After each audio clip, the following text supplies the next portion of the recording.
गौरी पुत्र गणेश भगवान की जय। बोलिए श्री शंकर पार्वती भगवान की जय। आज जेठ मास की अमावस्या है और आज मैं आपको सुना रहा हूँ वट सावित्री व्रत की बड़ी ही दुर्लभ कथा। इन कथाओं को पूरा अवश्य सुनिएगा।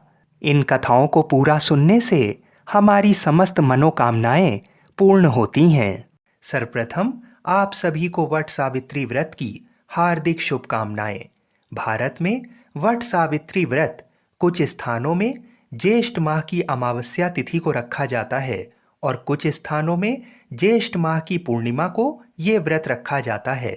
ये व्रत सौभाग्य और सुख समृद्धि को देने वाला होता है और साथ ही साथ अकाल मृत्यु के भय को हमेशा के लिए समाप्त कर देता है। माता सावित्री ने इस व्रत के प्रभाव से ही यमराज से अपने पति सत्यवान के प्राणों को छुड़ाया था। वट वृक्ष दीर्घायु और अमृता का प्रतीक है। वट वृक्ष की जड़ में ब्रह्मा जी, तने में विष्णु जी और डालियों और पत्ते में भगवान शिव का वास होता है। इसलिए स्त्रियां इस वृक्ष की पूजा करती हैं और परिक्रमा करते हुए सूत के धागे को लपेटती हैं। ये व्रत कुंवारी कन्याएं भी रखती हैं, जिससे उनके होने वाले पति की आयु लंबी हो। इसकी पौराणिक कथा महाभारत काल से जुड़ी हुई है। एक बार वन में युधिष्ठिर ने मार्कंडेय ऋषि से पूछा, हे मुनिवर, क्या पृथ्वी पर द्रौपदी के अलावा भी कोई पतिव्रता स्त्री है जो राजकुल में जन्म लेने के बाद भी वन में भटक रही हो? तब मार्कंडेय ऋषि ने युधिष्ठिर से कहा, पांडव पुत्र, द्रौपदी से पहले सावित्री नाम की एक कन्या थी जो इससे भी कठिन पतिव्रत का पालन कर चुकी है। तब उत्सुकतावश युधिष्ठिर ने मार्कंडेय ऋषि से कहा कि कृपा करके मुझे पूरी कथा सुनाइए। तब मार्कंडेय ऋषि जी कहने लगे, प्राचीन काल में मद्र देश में एक बड़ा पराक्रमी सत्यवादी अश्वपति नामक राजा राज्य करता था। उसकी कोई संतान नहीं थी।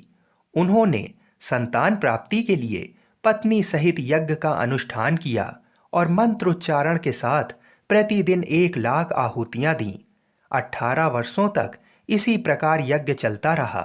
तब ब्रह्मा जी की पत्नी सावित्री देवी ने प्रसन्न होकर राजा को वरदान दिया, हे राजन, तुम्हें मेरे ही अंश से तेजस्वी कन्या की प्राप्ति होगी। इतना कहकर सावित्री देवी अंतर्ध्यान हो गईं और कुछ समय बाद राजा अश्वपति के यहाँ एक दिव्य कन्या ने जन्म लिया। मां सावित्री देवी के वरदान से पैदा होने के कारण राजा ने अपनी पुत्री का नाम सावित्री रखा।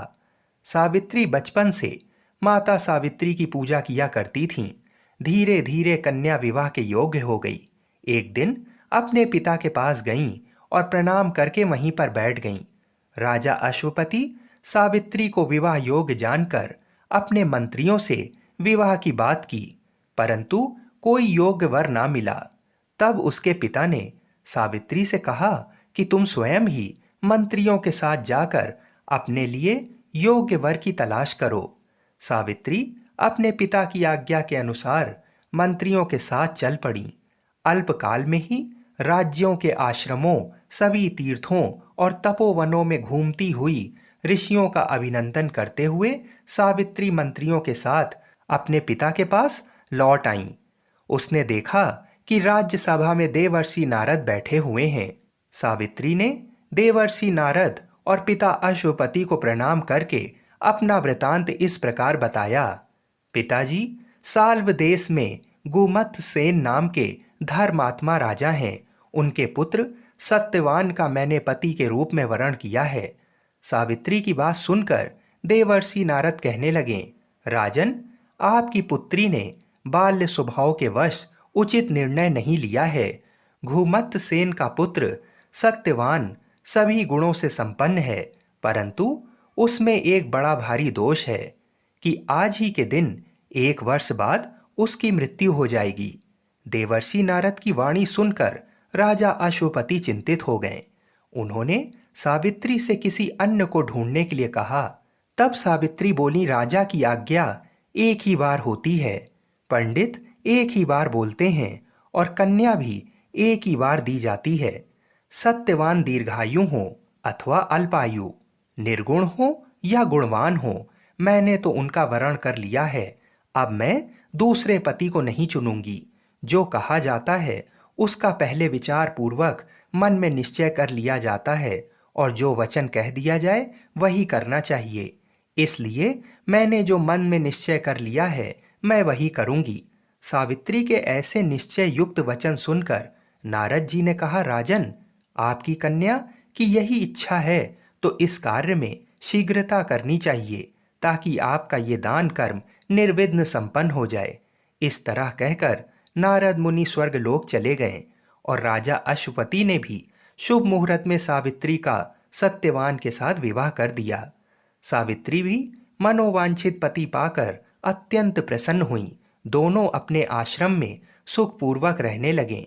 परंतु नारद मुनि की वाणी सावित्री के मन में खटकती रही। सावित्री जानती थीं कि द्वादशी से चौथे दिन सत्यवान की मृत्यु होगी। जब 1 वर्ष पूरा होने को आया, तब सावित्री ने विचार किया कि अब मेरे पति की मृत्यु का समय निकट आ गया है। यह सोचकर सावित्री ने ज्येष्ठ माह की द्वादशी से 3 रात्रि का व्रत ग्रहण कर लिया, और वह देवी सावित्री का जप ध्यान तथा पूजन करती रहीं। सावित्री ने अपने व्रत के अनुसार 3 दिन नियम से व्यतीत किए थे। चौथे दिन देवताओं और पितरों को संतुष्ट करके उसने अपने सास और ससुर के चरणों में प्रणाम किया। सत्यवान वन से लकड़ी लाया करते थे। उस दिन भी वह लकड़ी लाने के लिए जाने लगा।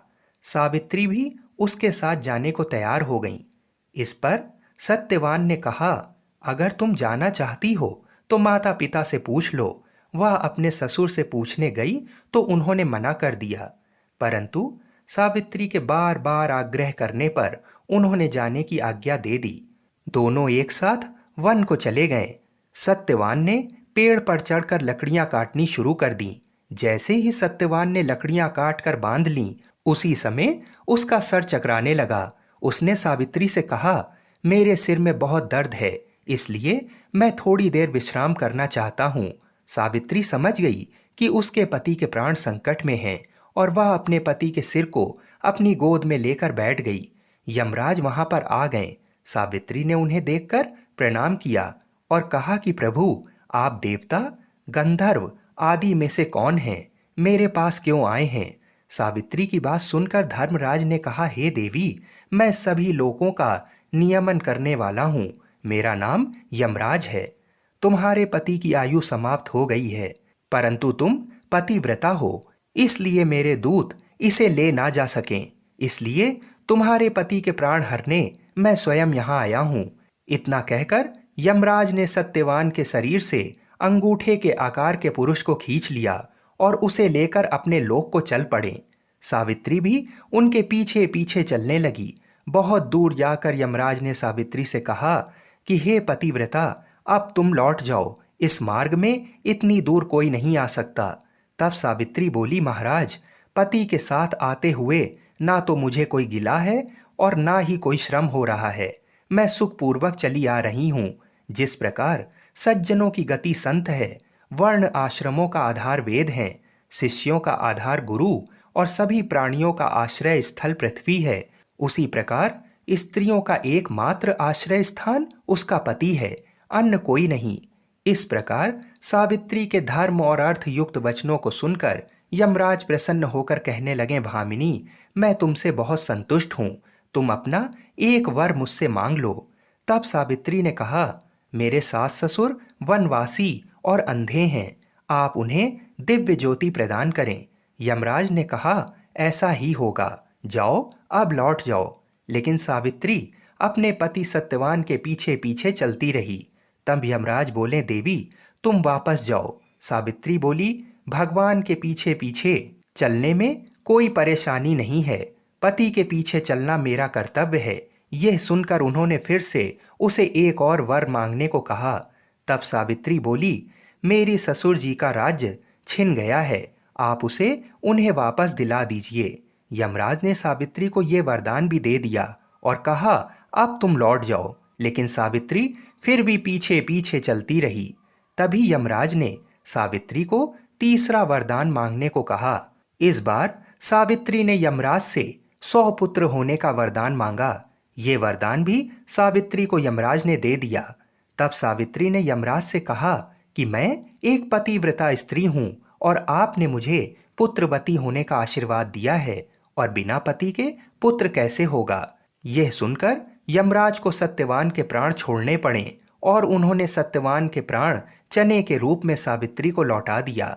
सावित्री उस चने को लेकर उसी वट वृक्ष के पास गईं, जहां उसके पति का मृत शरीर पड़ा हुआ था, और यमराज द्वारा दिए गए चने को उसने अपने पति के मुंह में रखा, जिससे सत्यवान फिर से जीवित हो गए। इसी वजह से वट सावित्री व्रत के दिन चने का विशेष महत्व माना गया है। सत्यवान और सावित्री खुशी खुशी अपने राज्य की ओर चल पड़े। दोनों जब घर पहुंचे तो उन्होंने देखा कि उनके माता पिता को दिव्य ज्योति प्राप्त हो गई है और उनका राज्य भी वापस मिल गया है। इस प्रकार सावित्री और सत्यवान चिरकाल तक राज्य सुख भोगते रहे। बोलिए विष्णु भगवान की जय। बोलिए श्री लक्ष्मी नारायण भगवान की जय। बोलिए श्री शिव शंकर भगवान की जय। बोलिए श्री शंकर पार्वती भगवान की जय। जय श्री राधे कृष्ण। आइए अब मनोकामनाओं की पूर्ति करने वाली जेठ अमावस्या की दूसरी कथाओं को सुनते हैं। तो इन कथाओं को बड़ी ही श्रद्धा और प्रसन्न चित्त मन से पूरा अवश्य सुनिएगा। पौराणिक कथा के अनुसार एक बूढ़ा ब्राह्मण था। वह रोज पीपल को जल से सींचता था। पीपल में से रोज एक लड़की निकलती और कहती, पिताजी मैं आपके साथ जाऊंगी। ये सुनते सुनते बूढ़ा दिन ब दिन कमजोर होने लगा। तो बुढ़िया ने पूछा कि क्या बात है। बूढ़ा बोला कि पीपल से एक लड़की निकलती है और कहती है कि वह भी मेरे साथ चलेगी। बुढ़िया बोली कि कल ले आना उस लड़की को।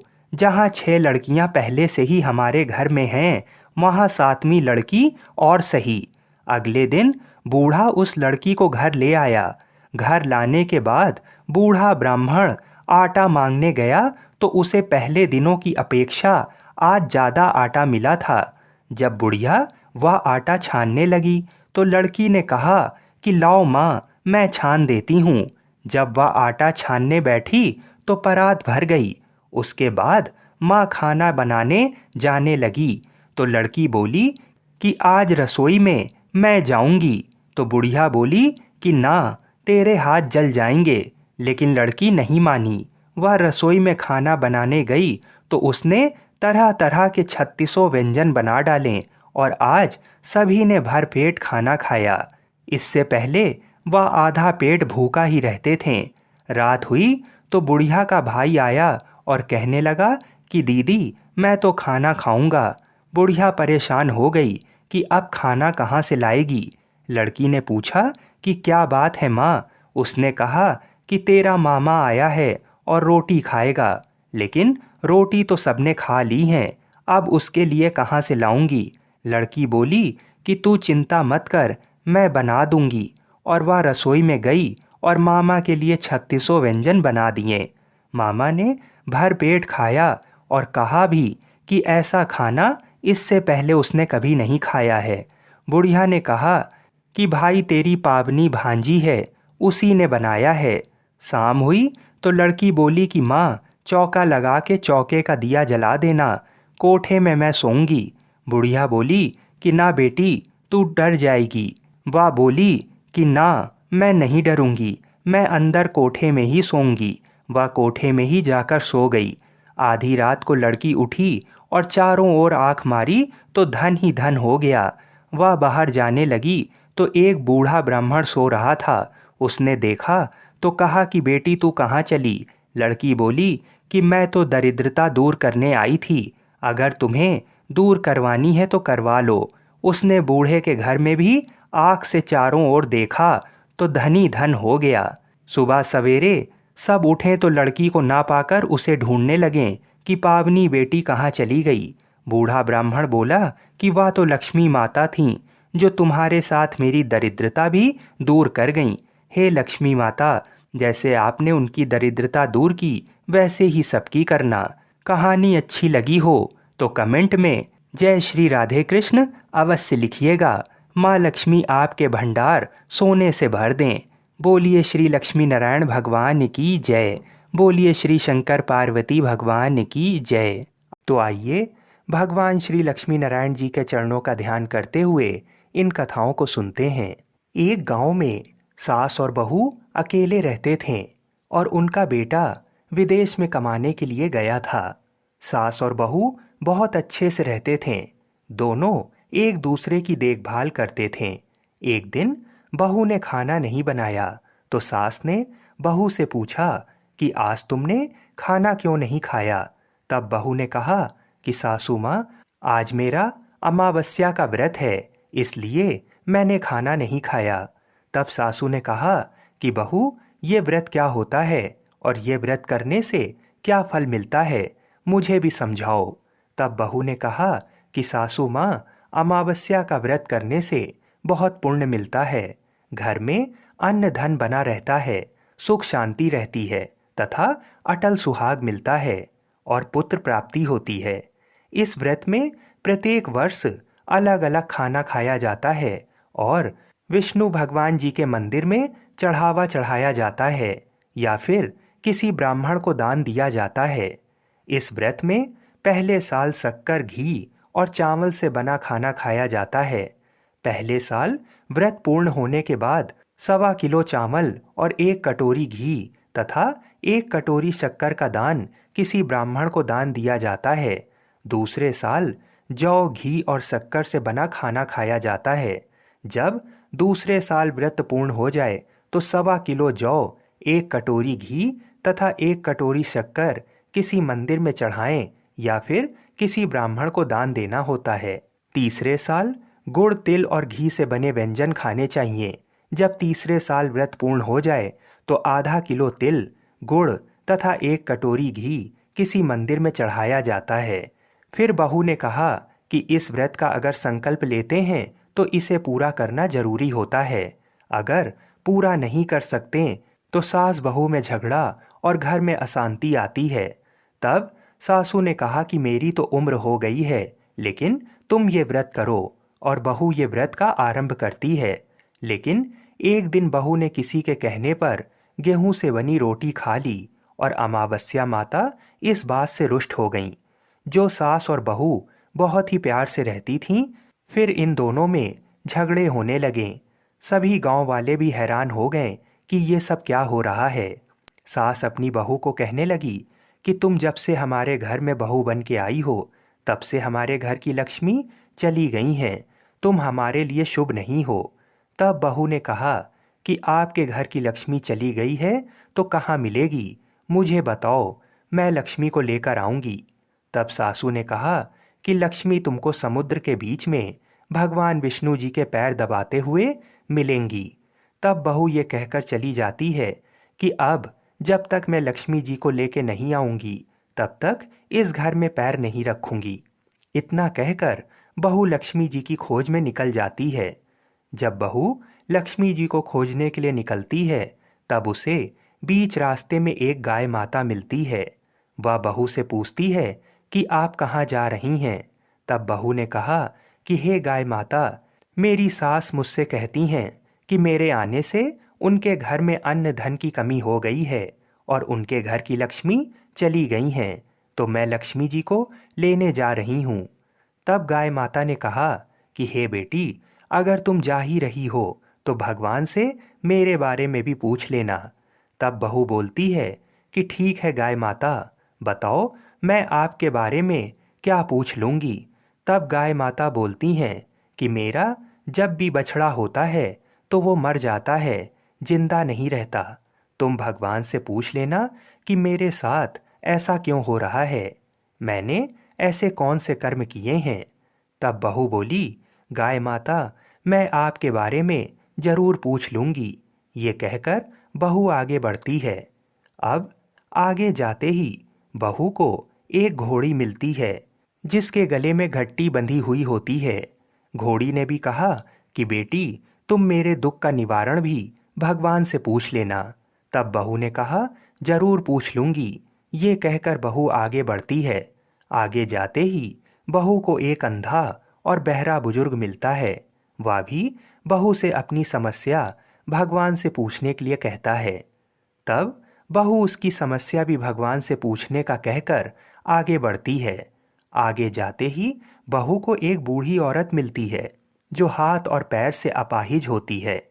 वह भी बहू से अपनी समस्या भगवान को पूछने के लिए कहती है। तब बहू उसकी समस्या को भी पूछने के लिए तैयार हो जाती है और आगे बढ़ती है। आगे जाते ही बहू थक जाती है और एक आम के पेड़ के नीचे बैठ जाती है। तब आम का पेड़ खुश होकर बहू से पूछता है कि बेटी, तुम कहाँ से आई हो और कहाँ जा रही हो? तो तब बहू बताती है वह लक्ष्मी जी को लेने जा रही है। तब पेड़ भी अपनी समस्या भगवान को पूछने के लिए कहता है कि मेरे पेड़ पर लगे आम खट्टे ही क्यों होते हैं, इस बारे में भगवान को जरूर पूछना। तब बहू उसकी समस्या लेकर आगे बढ़ती है। आगे जाते ही बहू को एक तलाई मिलती है। वह भी बहू को बताती है कि तुम भगवान से पूछना कि मेरी तलाई का पानी इतना मैला क्यों है, कोई भी इसे नहीं पीता है। तब बहू कहती है आपकी भी समस्या मैं जरूर पूछ लूंगी। ऐसा कहकर वह आगे बढ़ जाती है। बहुत दिन जंगल में चलते चलते बहू थक जाती है। उसे भूख भी लगी होती है, लेकिन खाने को कुछ नहीं मिलने से वह थक जाती है और जंगल में बेहोश हो जाती है। उसी समय भगवान विष्णु और माता लक्ष्मी वहाँ विचरण करते हुए आते हैं। तब माता लक्ष्मी विष्णु जी से कहती है कि हे नाथ, ये आपकी बहुत बड़ी भक्त है, आप इसके दुखों का निवारण करो। तब भगवान विष्णु कहते हैं कि इस संसार में बहुत से जीव दुखी हैं, सभी अपने अपने कर्मों का फल भोग रहे हैं, मैं किस किस के दुख का निवारण करूं? तब माता लक्ष्मी ने विष्णु जी से विनती की और कहा कि वह भूखी प्यासी है और इसे यहाँ अगर ऐसा ही छोड़ दिया तो जंगली जानवर इसे अपना शिकार बना लेंगे।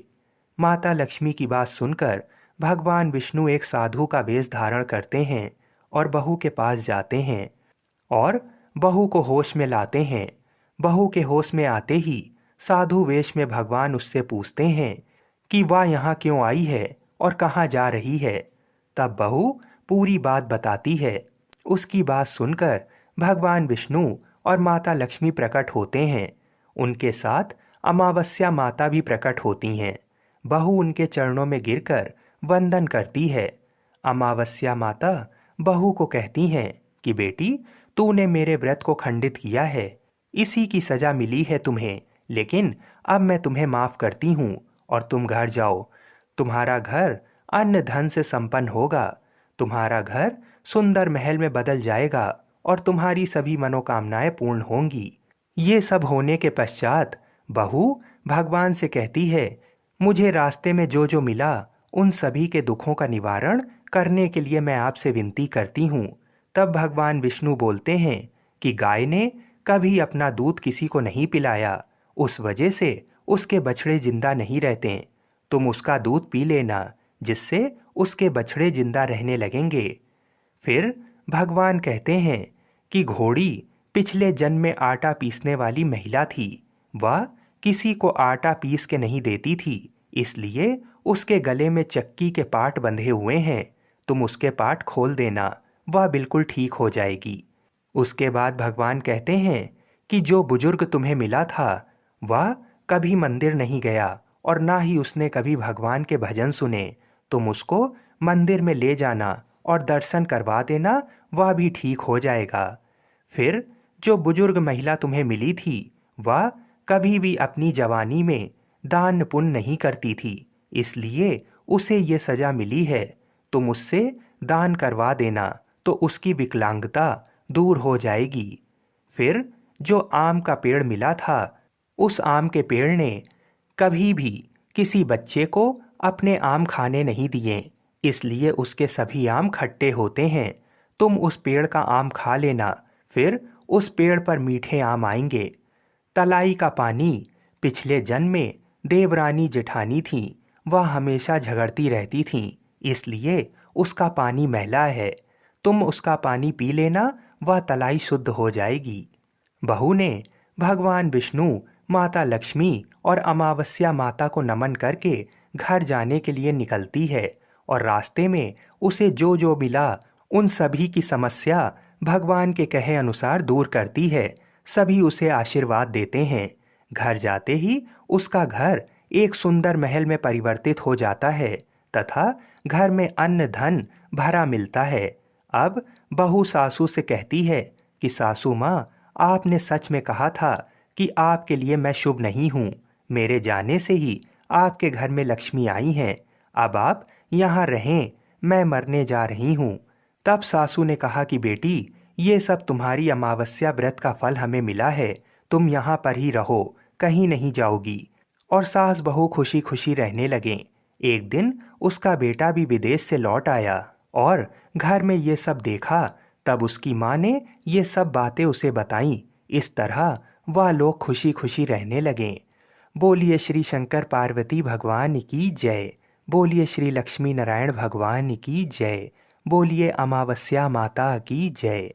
आइए अब अमावस्या की दूसरी कथा को सुनते हैं।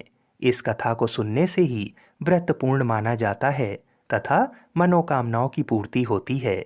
इसलिए इस कथा को पूरा अवश्य सुनिएगा और बड़े ही प्रसन्न चित्त मन से इस कथा को सुनिएगा, क्योंकि इसका फल भी अनंत है।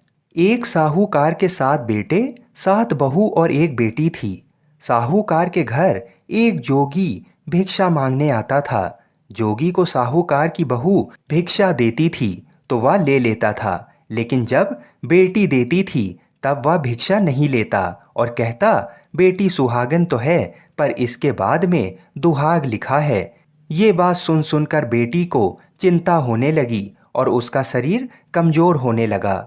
उसकी माँ ने पूछा कि बेटी, तुम इतने दिनों इतनी कमजोर दिखाई देती हो। तब उसने बताया कि एक जोगी भिक्षा मांगने आता है जो कहता है कि बेटी तू सुहागन है, लेकिन इसके नसीब में दुख लिखा है। ये बात सुनकर उसकी माँ ने कहा कि मैं कल सुनूंगी। अगले दिन जब वह जोगी भिक्षा लेने आया तो उसकी माँ छुप कर बैठ गई। जब बेटी भिक्षा देने लगी तो जोगी ने वही बात फिर से बोली। इतनी बात सुनकर उसकी माँ बाहर निकल कर आई और बोली, एक तो हम तुम्हें भिक्षा देते हैं और तू ऊपर से हमें गाली देता है। तब जोगी बोला कि मैं गाली नहीं देता, जो सच है वही बोलता हूँ, जो इसके भाग में लिखा है वही कहता हूँ। माँ ने जोगी से कहा कि तुम्हें ये पता है कि इसके भाग में दुख लिखा है, तो ये भी बता दो कि ये कैसे दूर होगा। तब जोगी बोला कि 7 समुंदर पार एक सोना धोबन रहती है जो सोमवती अमावस्या का व्रत करती है। अगर वह आकर अपना फल दे दे तो इसका निवारण हो सकता है, नहीं तो विवाह होकर भी इसके पति को सर्प डस लेगा। ये बात सुनकर माँ बहुत रोने लगी और सोना धोबन की तलाश में जाने लगी। चलते चलते रास्ते में तेज धूप पड़ने लगी तो साहूकारनी एक पीपल के पेड़ के नीचे बैठ गई। उस पीपल के पेड़ में एक गरुड़ पक्षी का घोंसला था, जिसमें गरुड़ का छोटा बच्चा था। साहूकारनी को घोंसले के पास एक सर्प जाता दिखाई दिया तो उसने उस गरुड़ के बच्चे को बचाने के लिए उस सांप को मारकर ढाल के नीचे रख दिया। जब गरुड़ और पंखनी आए तो घोंसले के पास खून देखकर क्रोधित हो उठे और साहूकारनी को चोंच मारने लगे। तब साहूकारनी बोली कि मैंने तो तुम्हारे बच्चे की जान बचाई है। ये सर्प तुम्हारे बच्चे को डसने वाला था तो मैंने इसे मार कर गिरा दिया। गरुड़ ने सर्प की ओर देखकर कहा कि तुमने हमारे बच्चे की जान बचाई है, अब तुम्हें जो मांगना है मांगो। तब साहूकारनी बोली कि मुझे 7 समुंदर पार सोना धोबन के घर छोड़कर आओ। गरुड़ ने साहूकारनी को अपनी पीठ पर बैठाकर 7 समुंदर पार सोना धोबन के घर छोड़ आया। वहां जाकर साहूकारनी ने सोचा कि सोना धोबन को कैसे राजी किया जाए। सोना धोबन के 7 बेटे बहू थे। उसकी 7 बहुएं काम को लेकर रोज लड़ाई करती थीं और काम भी नहीं करती थीं। रात को जब सब सो जाते तो साहूकारनी सोना धोबन के घर जाती और घर का सारा काम करती। गायों को नहलाती, घर की सफाई करती, रसोई का काम करती, चौका बर्तन करती, आटा पीसती, कपड़े धोती, पानी भरती और दिन होने से पहले चली जाती। बहुएं सोचती कि ये सारा काम कौन कर रहा है, लेकिन कभी एक दूसरे से पूछती नहीं कि ये सब काम करता कौन है। एक दिन धोबन ने कहा कि तुम आजकल लड़ती भी नहीं हो, काम भी ठीक कर रही हो। तो बहुओं ने कहा कि सासू जी, काम तो हमें ही करना पड़ता है, चाहे हम लड़कर करें या राजी से करें, इसलिए लड़ाई करने का क्या फ़ायदा। सोना धोबन ने सोचा कि आज देखा जाए कि कौन सी बहू काम करती है, और वह रात को सोई नहीं। उसने देखा कि रात को एक स्त्री आई और पूरा काम करके जाने लगी। तो सोना धोबन ने बोला कि तुम कौन हो और तुम्हें ऐसे करने की क्या ज़रूरत है जो तुम इतना काम कर रही हो। तब साहूकारनी ने कहा कि ज़रूरत है, तभी तो इतना काम कर रही हूँ। सोना धोबन ने पूछा कि तुम्हें क्या चाहिए। साहूकारनी बोली कि पहले मुझे वचन दो, तब मैं आपको बताऊंगी। सोना धोबन ने वचन देकर कहा कि अब बताइए, मैं आपको वचन देती हूँ। साहूकारनी बोली कि मेरी बेटी के भाग में दुख लिखा हुआ है, इसलिए आप चलकर उसे सुहाग दें और सोमवती करें। सोना धोबन अपने बेटे बहू से बोली कि मैं तो साहूकारनी के साथ जा रही हूँ, यदि पीछे से तुम्हारे पिताजी खत्म हो जाएं तो तेल घी के कूप में डालकर छोड़ देना। फिर दोनों जनी साहूकारनी के घर चली जाती हैं। अब जब साहूकार की बेटी का ब्याह होने लगा तो दूल्हा फेरों में बैठ गया। सोना धोबन दूल्हे के घुटने के पास कच्चा करवा रख देती है, उसमें दूध डाला और तात का तार लेकर बैठ गई। थोड़ी देर बाद सांप दूल्हे को डसने के लिए आया। सोना धोबन ने करवा आगे रखा और तार से बांध दिया, लेकिन दूल्हा डर के मारे मर गया।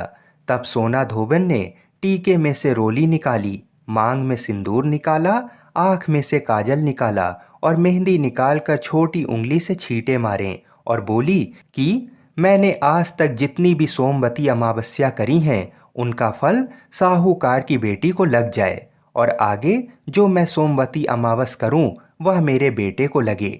इतना कहते ही दूल्हा जीवित हो गया और सब सोमवती की जय जय बोलने लगे।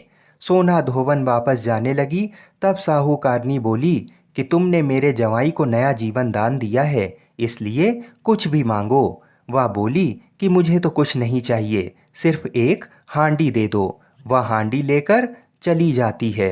रास्ते में सोमवती आती है तो हांडी का 108 परिक्रमा लगाकर पीपल के पेड़ के नीचे गाड़कर घर आ जाती है। घर आकर देखती है कि उसका पति मरा हुआ तेल और घी के रूप में पड़ा है। तब वह टीका में से रोली निकालती है, मांग में से सिंदूर, आँख में से काजल और मेहंदी निकालकर छोटी अंगुली से छींटे दिए और बोली, मैंने जो रास्ते में सोमवती की है उसका फल मेरे पति को लगे। इतना कहते ही उसका पति उठकर बैठ गया और घर का ज्योतिष आया और बोला कि जजमान, सोमवती अमावस्या को मेरे लिए क्या दक्षिणा है। सोना धोबन बोली कि मुझे तो सोमवती रास्ते में आई थी तो कुछ भी नहीं किया, और जो कुछ भी किया वह सब पीपल के नीचे ही गाड़ दिया। ज्योतिषी ब्राह्मण ने जाकर खोद कर देखा तो 108 और 13 सोने के चक्कर मिले। ज्योतिष ब्राह्मण सबको घर ले आया और बोला कि ऐसी फेरी की है, और मुझे बोल दिया कि कुछ भी नहीं किया। सोना धोबन बोली, ये तो तुम्हारे भाग से ही हुआ है, इसलिए इसे तुम ही ले जाओ। ब्राह्मण बोला कि मेरा तो इसमें चौथी पाती है, बाकी आपका मन हो तो उसे दे देना। सारी नगरी में बोल दिया कि सब सोमवती अमावस्या का व्रत कीजिए। हे सोमवती अमावस, जैसा साहूकार की बेटी को सुहाग दिया वैसा सबको देना। साहूकार की बेटी को सुहाग दिया वैसा सबको देना। सोमवती अमावस्या की कहानी कहने वाले को, सोमवती अमावस्या की कहानी सुनने वाले को, हामी भरने वाले को और अपने पूरे परिवार को देना। जय सोमवती अमावस्या। बोलिए शंकर पार्वती भगवान की जय।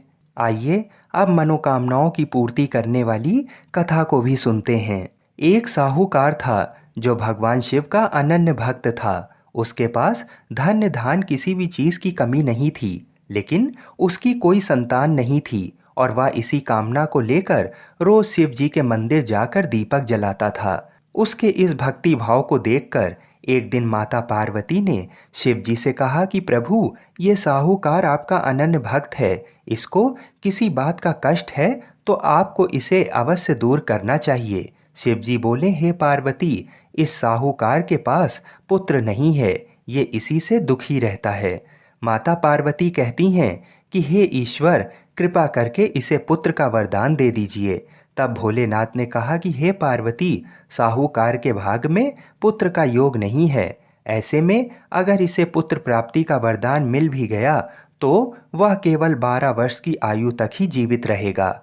ये सुनने के बाद भी माता पार्वती ने कहा, हे प्रभु, आपको इस साहूकार को पुत्र का वर देना ही होगा, अन्यथा भक्त क्यों आपकी सेवा या पूजा करेंगे। माता के बार बार कहने से भोलेनाथ ने साहूकार को पुत्र का वरदान दिया, लेकिन ये भी कहा कि वह केवल 12 वर्षों तक ही जीवित रहेगा। साहूकार ये सारी बातें सुन रहा था, इसलिए उसे ना तो खुशी हुई और ना ही दुख। वह पहले की तरह भोलेनाथ की पूजा अर्चना करता रहा। उधर सेठानी गर्भवती हुई और 9वें महीने उसे सुंदर से बालक की प्राप्ति हुई। परिवार में खूब हर्षोल्लास मनाया गया, लेकिन साहूकार पहले की तरह रहा और उसने बालक की 12 वर्ष की आयु का जिक्र किसी से भी नहीं किया। जब बालक 11 वर्ष की आयु का हो गया तो एक दिन साहूकार की सेठानी ने बालक के विवाह के लिए कहा, तो साहूकार ने कहा कि वह अभी बालक को पढ़ने के लिए काशी भेजेगा।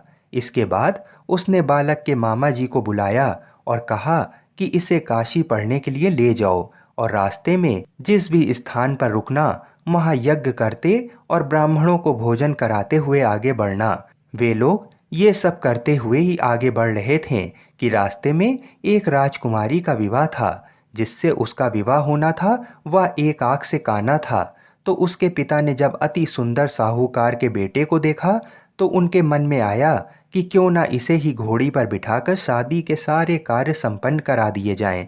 तो उन्होंने मामा से बात की और कहा कि इसके बदले में वह अथाह धन देंगे, तो वह भी राजी हो गया। इसके बाद साहूकार का बेटा विवाह की वेदी पर बैठ गया और जब विवाह कार्य संपन्न हो गया तो जाने से पहले उसने राजकुमारी की चुंदरी के पल्ले पर लिखा कि तेरा विवाह तो मेरे साथ हुआ है, लेकिन जिस राजकुमार के साथ भेजेंगे वह तो एक आँख का काना है। इसके बाद वह अपने मामा के साथ काशी के लिए चला गया। उधर जब राजकुमारी ने अपनी चुनरी पर यह लिखा हुआ पाया तो उसने राजकुमार के साथ जाने को मना कर दिया। तो राजा ने भी अपनी पुत्री को बारात के साथ विदा नहीं किया। बारात वापस लौट गई। उधर मामा और भांजे काशी पहुंच गए थे। एक दिन जब मामा ने यज्ञ रचा रखा था और भांजा बहुत देर तक बाहर नहीं आया तो मामा ने अंदर जाकर देखा तो भांजे के प्राण निकल चुके थे। वह बहुत परेशान हुए, लेकिन सोचा कि अभी रोना पीटना मचाया तो ब्राह्मण चले जाएंगे और यज्ञ का कार्य अधूरा रह जाएगा। जब यज्ञ संपन्न हुआ तो मामा ने रोना पीटना शुरू किया। उसी समय शिव पार्वती उधर से जा रहे थे तो माता पार्वती ने शिव जी से पूछा कि हे प्रभु, ये कौन रो रहा है। तभी उन्हें पता चलता है कि ये तो भोलेनाथ के आशीर्वाद से जन्मा साहूकार का पुत्र है। तब माता पार्वती कहती हैं कि हे स्वामी, इसे जीवित कर दें, अन्यथा रोते रोते इसके माता पिता के प्राण निकल जाएंगे। तब भोलेनाथ ने कहा कि हे पार्वती, इसकी आयु इतनी ही थी, सो वह भोग चुका। लेकिन माँ के बार बार आग्रह करने पर भोलेनाथ ने उसे जीवित कर दिया। लड़का ओम नमः शिवाय कहते हुए जी उठा और मामा भांजे दोनों ने ईश्वर को धन्यवाद दिया और अपनी नगरी को ओर लौट गए। रास्ते में वही नगर पड़ा और राजकुमारी ने उन्हें पहचान लिया। तब राजा ने राजकुमारी को साहूकार के बेटे के साथ बहुत सारा धन्य धान दे के विदा किया। उधर साहूकार और उसकी पत्नी छत पर बैठे थे। उन्होंने ये प्रण कर रखा था कि यदि उनका पुत्र सकुशल ना लौटा तो वह छत से कूदकर अपने प्राण त्याग देंगे। तभी लड़के के मामा ने आकर साहूकार के बेटे और बहू के आने का समाचार सुनाया, लेकिन वे नहीं माने। तो मामा ने शपथ पूर्वक कहा। तब तो दोनों को विश्वास हो ही गया और दोनों ने अपने बेटे बहू का स्वागत किया। उसी रात साहूकार को स्वप्न में शिव जी ने दर्शन दिया और कहा कि तुम्हारे पूजन से मैं प्रसन्न हुआ, इसी प्रकार जो भी व्यक्ति इस कथा को पढ़ेगा या सुनेगा उसके समस्त दुख दूर हो जाएंगे और मनोवांछित सभी मनोकामनाओं की पूर्ति होगी। बोलिए श्री शंकर पार्वती भगवान की जय। बोलिए श्री राधा कृष्ण भगवान की जय। बोलिए श्री तुलसी शालिग्राम जी की जय। हर हर महादेव।